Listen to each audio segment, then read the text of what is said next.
एक 10th class की लड़की ने सुसाइड किया सिर्फ 2 नंबर कम आने की वजह से। और आप यकीन नहीं करोगे, जो बच्चे इंस्टीट्यूट में पढ़ाई कर रहे हैं, कोचिंग कर रहे हैं, उनमें से कुछ बच्चे तो ऐसे हैं जो अपना डाउट क्लियर ही नहीं करते।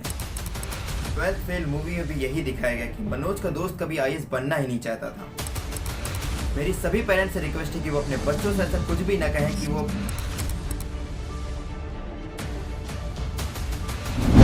नमस्कार दोस्तों, मैं मृत्युंजय सिंह। आपको बता दें कि इस वीडियो को हमने 2 लेवल में कैटेगराइज किया है। फर्स्ट लेवल में हम ये समझेंगे कि स्टूडेंट्स को अपनी बढ़ती उम्र के साथ साथ क्या क्या सेक्रीफाइस करना पड़ता है, और सेकेंड लेवल में हम और भी डीप से समझेंगे कि स्टूडेंट्स ऐसी क्या गलती कर देते हैं जिसकी वजह से उन्हें गलत कदम उठाना पड़ता है। इस वीडियो को मैं रिकमेंड करूंगा कि पेरेंट्स भी इसे जरूर देखें। वीडियो को जरा से भी स्किप मत करना, क्योंकि इसका एक एक पार्ट आपके लिए बहुत इंपॉर्टेंट है। जरा आप सोच के देखिए, क्या वाकई में स्टूडेंट्स का जीवन इतना साधारण होता है जिसमें कई बच्चे डिप्रेशन में आ जाते हैं और न जाने कितने बच्चे तो सुसाइड तक कर लेते हैं।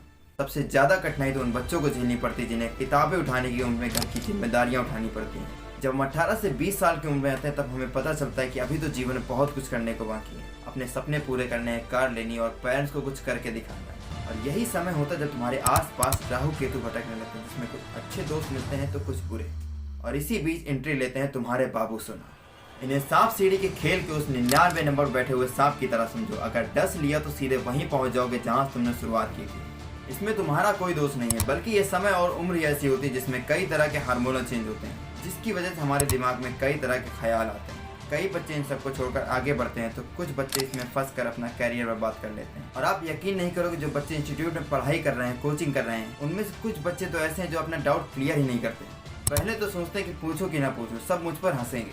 फिर बाद में यही होता है कि चलो कल पूछ लेंगे। आप स्टूडेंट हो, खुलकर पूछो। आपको सवाल जवाब करने का पूरा अधिकार है। फुल कॉन्फिडेंस के साथ पूछो। मैक्सिमम बच्चे कोचिंग की तलाश में दूसरे शहर में जाकर एग्जाम की प्रिपरेशन करते हैं, लेकिन स्टूडेंट जब वहां पहुंचते हैं तो उनका पहला दिन यही सोचने में निकल जाता है कि इतने सारे बच्चे, ये सब मुझसे पढ़ने में स्मार्ट होंगे, मेरा मेरिट लिस्ट में नाम आएगा या नहीं। कंपटीशन देखकर स्टूडेंट घबरा जाते हैं। जो बच्चे 2-2 साल मेहनत करते हैं, प्रिपरेशन करते हैं, और रिजल्ट के दिन जब पता चलता है कि सिर्फ 2-4 नंबर से रह गया, वरना सिलेक्शन पक्का हो जाता है, तब उस दिन का मूवमेंट ऐसा होता है ना, वो सिर्फ एक एस्पिरेंट ही समझ सकता है। लेकिन फिर भी हम हार नहीं मानते और कहते हैं थोड़ी और मेहनत कर लेंगे इस बार। तो चलिए शुरुआत करते हैं सेकंड लेवल की एक श्लोक के साथ। विद्यार्थी लक्ष्य साधेत, जिसका अर्थ होता है विद्यार्थी अपने लक्ष्य को प्राप्त करे। वो लक्ष्य जिसे पाने के लिए विद्यार्थी पूरी शिद्दत से मेहनत करता है। आज से कुछ समय पहले जब बोर्ड रिजल्ट जारी हुआ तो मैंने एक न्यूज़पेपर में पढ़ा था कि एक 10th क्लास की लड़की ने सुसाइड किया सिर्फ 2 नंबर कम आने की वजह से।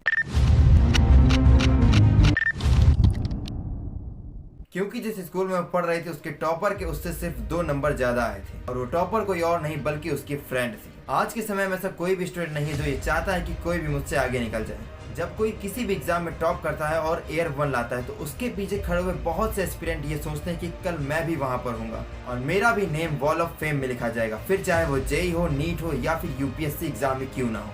कि आपने कभी ये सोचा है कि जितने भी सुसाइड केसेस होते हैं, सभी केसेस या तो किसी एग्जाम के रिजल्ट निकलने के बाद आते हैं या फिर कोई एग्जाम स्टार्ट होने से पहले। ये समय स्टूडेंट्स और उनके पेरेंट्स के लिए बहुत इंपॉर्टेंट समय होता है। ये वही टाइम पीरियड होता है जब स्टूडेंट्स को खुद नहीं पता होता कि वो क्या कर रहे हैं और क्या सोच रहे हैं।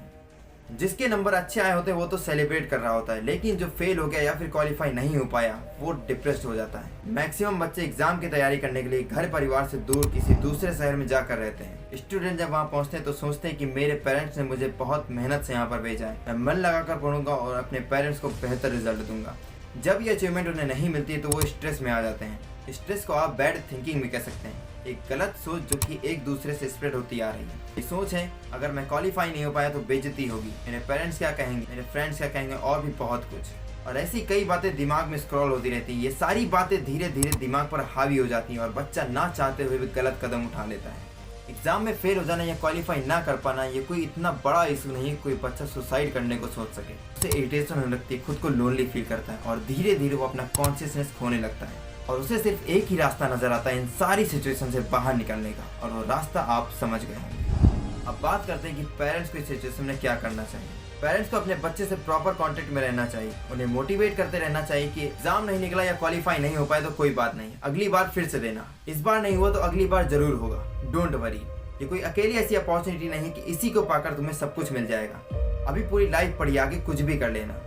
मेरी सभी पेरेंट्स से रिक्वेस्ट है कि वो अपने बच्चों से ऐसा कुछ भी ना कहें कि वो डिप्रेशन में आ जाए और कुछ गलत करने को सोच सके। जैसे कि तुमसे नहीं होगा, तुम इस बार भी नहीं निकाल पाओगे। तुमने मेरा सारा पैसा बर्बाद कर दिया और भी बहुत कुछ। आपको लगता है कि आपके ऐसे बोलने से शायद मेरा बच्चा अच्छे से पढ़ेगा। नहीं, आप ऐसा बोलकर उसके ऊपर और भी प्रेशर बढ़ा रहे हो। क्या पता नेक्स्ट टाइम वो कुछ नंबर से क्वालिफाई नहीं हो पाया, फिर उसके बाद वो आपका सामना भी नहीं कर पाएगा। देखिए, सबके पास एक जैसा पोटेंशियल नहीं होता, तो आप किसी दूसरे को देखकर अपने बच्चे से ये नहीं कह सकते कि तुम्हें भी उसके जैसे ही बनना पड़ेगा। क्या पता वो कुछ और ही करना चाहता हो। मैक्सिमम बच्चों के पीछे यही रीजन होता है कि उन्हें करना कुछ और होता है, लेकिन वो कर कुछ और ही रहे होते हैं। 12th फेल मूवी में भी यही दिखाया गया कि मनोज का दोस्त कभी आईएएस बनना ही नहीं चाहता था। पेरेंट्स के कहने पर आईएएस की कोचिंग करता हूँ और जब रिजल्ट निकलता तो उसका एक ही जॉब रहता था, पापा इस बार भी रह गया। हम पूरी कोशिश कर रहे हैं, अगली बार हो जाएगा। क्योंकि उसे न्यूज एंकर बनना था, ना कि IAS officer. End of the video में यही कहना चाहूँगा कि आप जैसे भी सिचुएशन में हो, कभी भी दिमाग में गलत कदम उठाने का ख्याल मत लाना। तो आपको लगता है जो बच्चे सुसाइड करके चले जाते हैं उससे सारी परेशानियां मिट जाती हैं? जिसका जवाब है नहीं। जरा पूछ के देखो उन माता पिता से जिन्होंने इतने सालों से पाई पाई जोड़कर उसे पढ़ाया होगा, जो कि एक ही पल में सब कुछ खत्म हो जाता है। एक बार फिर से मैं सभी पेरेंट्स से रिक्वेस्ट करता हूँ कि वो अपने बच्चों से प्रॉपर कांटेक्ट में रहें, और सभी स्टूडेंट से भी यही रिक्वेस्ट है कि वो अपने पेरेंट्स से अच्छी बॉन्डिंग बनाकर रखें और शेयर करना इस वीडियो को अपने दोस्तों के साथ। मिलते हैं फिर किसी नेक्स्ट वीडियो में। जय हिंद, जय भारत।